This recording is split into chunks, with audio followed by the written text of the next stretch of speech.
Hi friends, my name's Sheldon Livesay, and I wanted to share a word of God with me that I believe is very relative to help you see where we are in the scheme of things today as Christians and why it's important just to understand this one piece. I know that a lot of people have put their faith in institutions, and when that faith in those institutions have failed, it sort of made you switch over and think that God's doing something else when maybe He really isn't. And what I mean about that was a lot of Christians have put their faith in the Supreme Court, or they put their faith in the Electoral College, or they put their faith in Congress or the Senate more recently, and we're talking about 2021. And because things didn't turn out like you thought they would, maybe you think now that you were mishearing some information and you need to change your focus and at least not stand where you were standing. And I'm wanting to let you know that maybe you should stand where you need to stand, where you were standing, and this is the reason. This is the word that God gave me. Okay. Right after the election in 2015, we began to see an upheaval begin to take place that we'd never seen in this nation before. And so I began to seek God. I began to fast about it. I began to pray about it. I began to seek God. God, what is going on in this nation?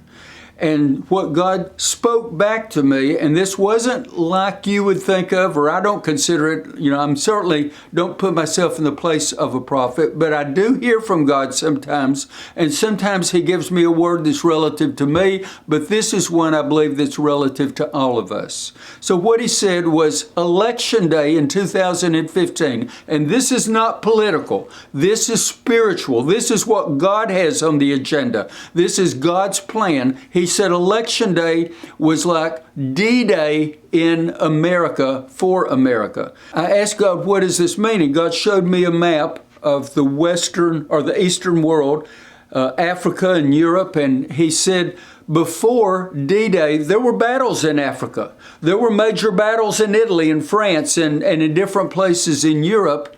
But those battles were different. There was a battle, and then there was war engagement, and then there was a battle.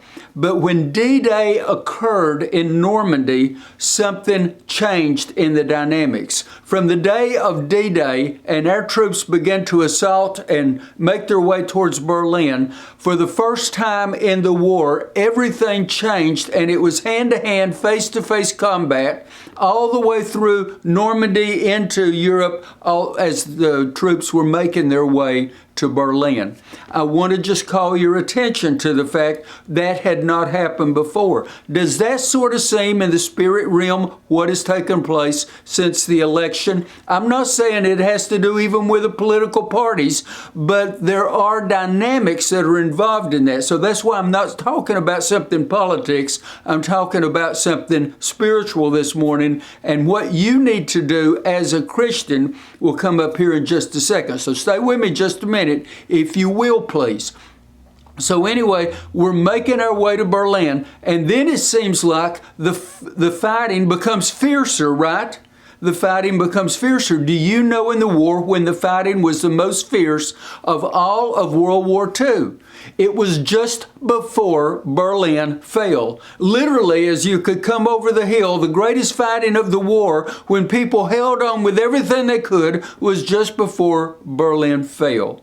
Could it be that what we're experiencing now is not that people have failed, not that we should give up, not that we should change course, but that we should not quit until we see what God has promised through some of His prophets, and that is that a worldwide revival is just ahead of us, a worldwide awakening that will begin, and it will explode across the world and change the dynamics of things that are going on. Yes, we're in a spiritual war. Yes, things have been dark because the enemy knows that his time is short. He knows what the end result is, and he's been fighting with everything that he had. But God, my friend, is getting ready to show up and come on the scene. God is getting ready to turn things around. I'm still not talking about politically. I'm talking spiritually. You can take it any way that you want, but God is going to turn a lot of things around so that He can begin to pour out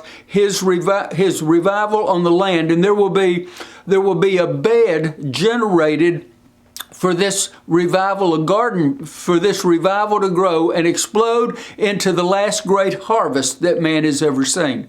So that's what God showed me, and it might help us. Don't change course, don't give up, don't quit. Just think of a soldier in World War II. He didn't just get to a place and say, "Hey, we lost that battle. I'm going to go back home." You don't do that, because the war wasn't over. We won the war. And if you look in the end of the book, we win. We win. Victory is ours, and the war is very close to being over. There's only another few battles to fight, and all of it will be ended and final. When will that be? I don't know when it'll be. I just know that we're getting closer than we were, and I believe that it be in the lifetime of many that are watching out there today. So I want to thank you for allowing me to just share that one thing with you today. God bless you, and you have a great day.